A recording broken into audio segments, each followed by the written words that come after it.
दर्शक बंधु चलित वर्ष मे मास 16 तारिख शनिवार दिन पढ़ाई जाऊँगी पवित्र सावित्री व्रत। दर्शक बंधु आपण मानक मनरे सावित्री व्रत को नहीं बहुत सारा उत्कंठा एवं आग्रह खेली उठुथिबा। दर्शक बंधु आपण माने हुए तो सावित्री व्रत पूर्व प्रस्तुति रे लगी पड़ी थे कहीं प्रत्येक सधवा नारी मानकर गोटे ही स्वप्न रही थाए से माने सावित्री व्रत दिन नुआ शंखा एवं नुआ साड़ी को पिंधिबा पाई।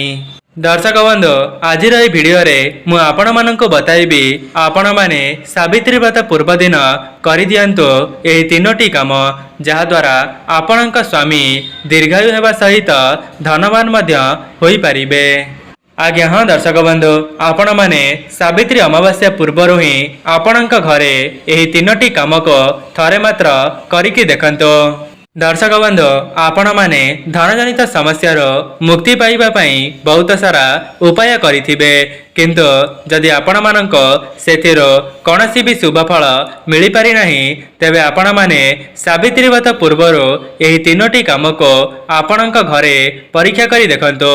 देखिबे आपण माने एही उपायटी को सठिक भावरे करिनेबा द्वारा आपणक स्वामींकर धनरे वृद्धि हेबा सहित से दीर्घायु मध्य होई परिबे। दर्शक बंधु जदि आपण मानक निकटरे सावित्री व्रत पूर्वर एही वीडियोटी पहुंची सारिछि तेबे एहाको अणदेखा करंतु नाही। दर्शक बंधु जदि आपण माने धन जनित समस्यार सामना करुछंती किंबा ऋण करजर सामना करुछंती तेबे आपण माने पवित्र सावित्री व्रत पूर्वर एही तीनोटी काम को निज घरे निश्चय परीक्षा करी देखंतु जहाको करिदेबा द्वारा आपणकर स्वामी धनवान हेबा सहित तांका आयुष्य मध्य वृद्धि पाइबा। दर्शक बंधु आउ गोटे कथा जदि भी आपणक द्वारा संभव होउची तेबे भिडियोटी को बहु मात्रा रे शेयर करंतु जहा द्वारा आपण माने मध्य अन्य मानकर उपकार करि परिबे। दर्शक बंधु आपण मानक मनरे प्रश्न आसुथिबो जे एमिति केउ तीनोटी कार्य रहिछि जहाको सावित्री व्रत पूर्व दिन करि देबा द्वारा आम घरे उन्नति हेबो तेबे आपण माने एही भिडियोटी को संपूर्ण शेष पर्यंत देखंतु। भिडियोर आगरे मु एहार विधि मध्य जणाइबी जे शास्त्र रे काहेकि एहाकु एते मान्यता दिया जाइछि। दर्शक बंधु जेमिति कि मोर पूर्ववर्ती भिडियो रे मु बताइथिली जे सावित्री व्रत दिन आपणक बाप घर आणंतु नाही एही पांचटी जिनिस जहा द्वारा आपणक स्वामींकर घोर अमंगल होइथाए।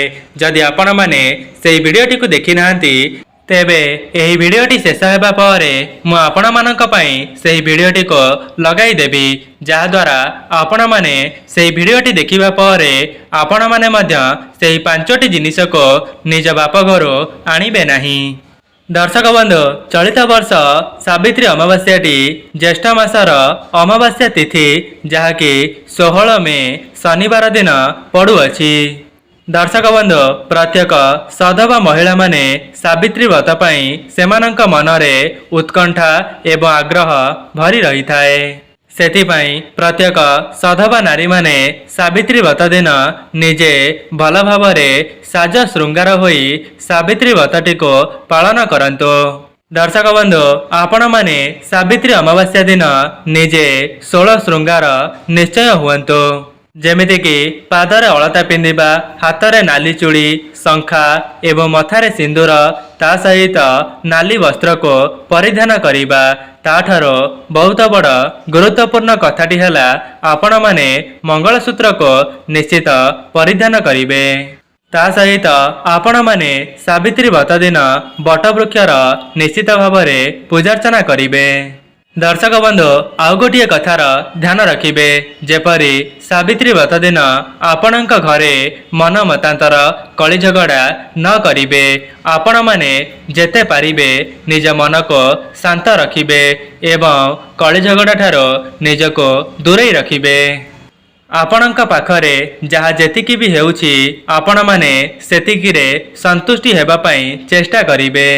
जदि भी आपणक निकटरे भल शाढ़ी नहीं तेबे सेथिपाई मन दुख करंतु नहीं। आपणक निकटरे जहाँ जेतिकी भी अछि आपण माने सेतिकिरे संपूर्ण निष्ठा एवं भक्तिर सहित भगवानंकर पूजार्चना करिवे। दर्शक बंधु आपण माने जानिछंती सावित्री व्रतटी को निज स्वामींकर दीर्घायु कामना करी प्रत्येक सधवा नारी माने करिथांती, जहाँकि सेमानंक मनरे आशा एवं उत्कंठा रही थाए कि सेमाने सारा जीवन अखंड सौभाग्यवती होई निज जीवनटी को अतिबाहित करिबा पई, अर्थात सेमानंक पाखरे सदा सर्वदा शंखा सिंदूर वज्र होई रहिथिबा। प्रत्येक विवाहित महिला मानकर यही गोटिए ही स्वप्न रही थाए। दर्शक बंधु सेथिपाई मु आपण मानकु कहि रखुछि आपण माने एपरी शुभ दिनटी को केबे हेले भी रागरुषारे बिताइबे नहीं। आमर शास्त्र रे मान्यता अछि जदि आपण माने सावित्री व्रत दिन माता पार्वती को श्रृंगारर द्रव्य चढ़ाई देबे तेबे आपण माने सदा सर्वदा सुहागिनी हेबार वरदान प्राप्त करिवे। सेथिपाई आपण माने माता पार्वती निकटरे श्रृंगारर समस्त द्रव्य को अर्पण करिवे, जेमिति कि हलदी, सिंदूर, लाल अलता, शंखा एवं लुगा को आपण माने माता पार्वती निकटरे अर्पण करिदेबे एवं यह परे आपण माने सेही श्रृंगार द्रव्य को निजे धारण करिवे। जदि भी आपणक घर निकटरे कौनसी लक्ष्मी नारायणकर मंदिर अछि तेबे आपण माने सेठाकु जाई मध्य पूजा करि परिबे। जदि भी आपणक घर निकटरे कौनसी मंदिर नहीं तेबे आपण माने निज घरे माता लक्ष्मी निकटरे एही पूजाटी को संपूर्ण करि परिबे। दर्शक बंधु आपण माने सावित्री व्रत दिन शिव पार्वती किंबा लक्ष्मी नारायणकर पूजार्चना करि परिबे। दर्शक बंधु एबे आसंतु जानिबा सावित्री व्रत पूर्वरु आपण माने एमिति केउ कार्य को करिबा द्वारा आपणकर स्वामी दीर्घायु होइथांती एवं ता सहित स्वामी धनवान होइथांती। दर्शक बंधु यह को जानिबा पूर्वरु आपण माननको अनुरोध जदि वीडियोटी को लाइक करि नांती वीडियोटी को लाइक करी कमेंट बॉक्स रे जय मां लक्ष्मी जय जगन्नाथ अवश्य लिखि दियंतो। चैनल टी रे नुआ थिले चैनल टी को सब्सक्राइब करि दियंतो। दर्शक बंधु प्रत्येक सधवा नारी माने सावित्री व्रत पूर्व दिन केबे हेले भी पियाज रसुण को खाइबे नहीं। विशेष करी यही कथाटी को ध्यान रखिबे। जो माने सावित्री व्रतर उपवास रखुचंती से माने सावित्री व्रत पूर्व दिन पियाज रसुण को वर्जन करंतो एवं आपण माने चाहिए सावित्री व्रत पूर्व दिन निज केश को शांपू द्वारा मध्य सफा करि परिबे। दर्शक बंधु आपण माने सावित्री व्रतर पूर्व दिन कौन करिबे ना हलदी को निज देहरे लगाइबे, ता सहित निज पादरे हलदी को मध्य लगाइबे। एपरी करिबा द्वारा आपणक स्वामी दीर्घायु होई जिबे। आज्ञा हाँ दर्शक बंधु विवाहित महिला माने जेते साज श्रृंगार हेबे तेबे सेमानक स्वामींकर आयुष मध्य सेपरी वृद्धि होई थाए। दर्शक बंधु आपण माने लक्ष्य करिथिबे जेउ भी सधवा महिला माने निजे सबुदिन साज श्रृंगार होई रहिबा सहित निज परिवार को सफासुतरा रखिथिबे एवं निज घरर चतुर्पार्श्व को सफासुतरा रखिथिबे सेमानकर परिवारटी सुख शांति रे चलिबा सहित सेमानक स्वामी बहुत उन्नति करिथांती। दर्शक बंधु जेमिति कि मु आपण मानक आगरे कहि रखिली आपण माने सावित्री अमावास्या पूर्व दिन ही आपणक शरीर रे हलदी एवं अलता को धारण करिवे। दर्शक बंधु आगर प्रत्येक सधवा महिला माने सावित्री अमावास्या पूर्वरु ही सेमानक घरे चकुली पिठा को प्रस्तुत करी निश्चय खाउथिले। दर्शक बंधु जो माने भी वीडियो देखुचंती आपण माने कमेंट बॉक्स रे अवश्य जणाइबे जे आपणक अंचल रे कौन सब प्रथा रही। जदि भी आपणक अंचल रे एपरी प्रथा नहीं तेबे आपण माने मां लक्ष्मींकर आशीर्वाद को प्राप्त करिबा पई सावित्री अमावास्या पूर्वरु ही चकुली पिठा को प्रस्तुत करी निश्चय खांतो। दर्शक बंधु तृतीय कार्यटी है आपण माने जानिछंती आमिष को भक्षण करिबा निषेध बोली माना जाइथाए। କିନ୍ତୁ ଅନେକ ଜାଗାମାନଙ୍କରେ ଏମିତି ବି ପ୍ରଥା ରହିଛି ସେମାନେ ସାବିତ୍ରୀ ବ୍ରତର ପୂର୍ବଦିନ ମାଛକୁ ପ୍ରସ୍ତୁତ କରି ଖାଇଥାନ୍ତି। ଦର୍ଶକ ବନ୍ଧୁ ଆପଣମାନେ ନିଜେ ବିଚାର କରନ୍ତୁ ଏହା କେତେ ଦୂର ଠିକ୍ ଅଟେ। କ'ଣ ଆପଣମାନଙ୍କ ଅଞ୍ଚଳରେ ଏହିପରି ପ୍ରଥା ରହିଛି କି? ତେବେ କମେଣ୍ଟ ବକ୍ସରେ ଅବଶ୍ୟ ଜଣାଇବେ, ଯାହାଦ୍ୱାରା ଯେଉଁମାନେ ଜାଣିନାହାନ୍ତି ସେମାନେ ଏହାକୁ ଭଲ ଭାବରେ ଜାଣିପାରିବେ।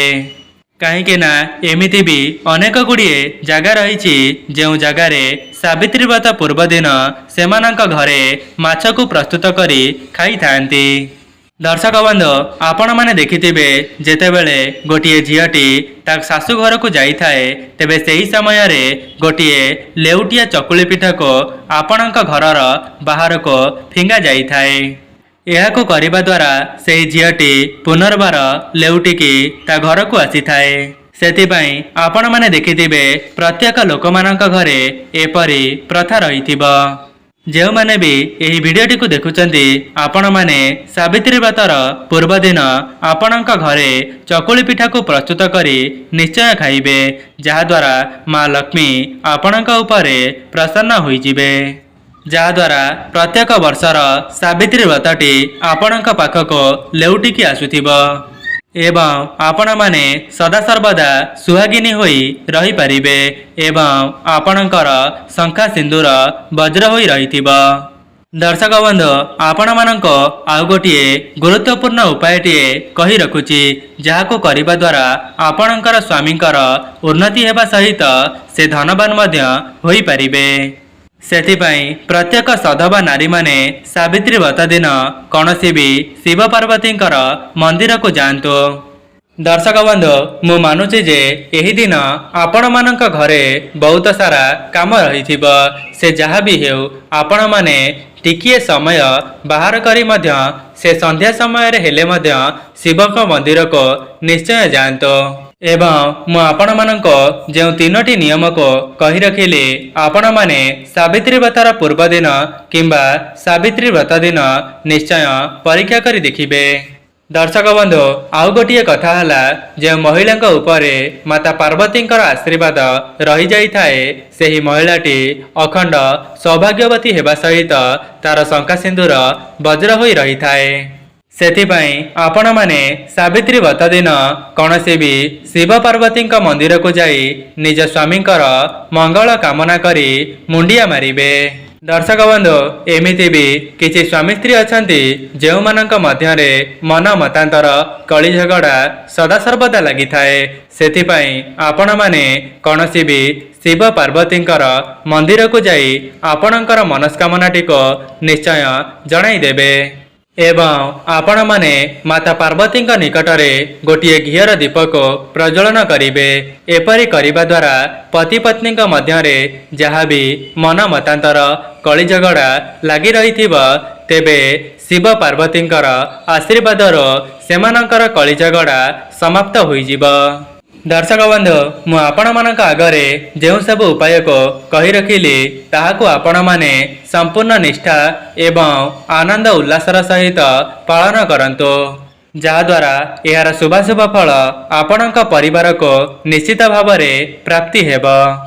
ଦର୍ଶକ ବନ୍ଧୁ ଯଦି ଆପଣମାନଙ୍କ ନିକଟରେ ସାବିତ୍ରୀ ବ୍ରତ ପୂର୍ବରୁ ଏହି ଭିଡ଼ିଓଟି ପହଞ୍ଚି ସାରିଛି ତେବେ ବହୁ ମାତ୍ରାରେ ସେୟାର କରନ୍ତୁ, ଯାହାଦ୍ୱାରା ଆପଣମାନେ ମଧ୍ୟ ଅନ୍ୟମାନଙ୍କର ଉପକାର କରିପାରିବେ।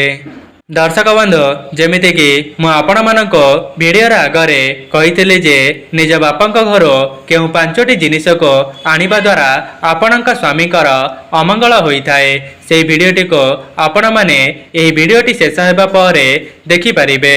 ଦର୍ଶକ ବନ୍ଧୁ ଯଦି ଆପଣମାନଙ୍କୁ ଏହି ଭିଡ଼ିଓଟି ଭଲ ଲାଗିଥାଏ ଭିଡ଼ିଓଟିକୁ ଲାଇକ୍ କରି କମେଣ୍ଟ ବକ୍ସରେ ଜୟ ମା ଲକ୍ଷ୍ମୀ ଜୟ ଜଗନ୍ନାଥ ଅବଶ୍ୟ ଲେଖିଦିଅନ୍ତୁ। ଚ୍ୟାନେଲଟିରେ ନୂଆ ଥିଲେ ଚ୍ୟାନେଲଟିକୁ ସବସ୍କ୍ରାଇବ୍ କରିଦିଅନ୍ତୁ।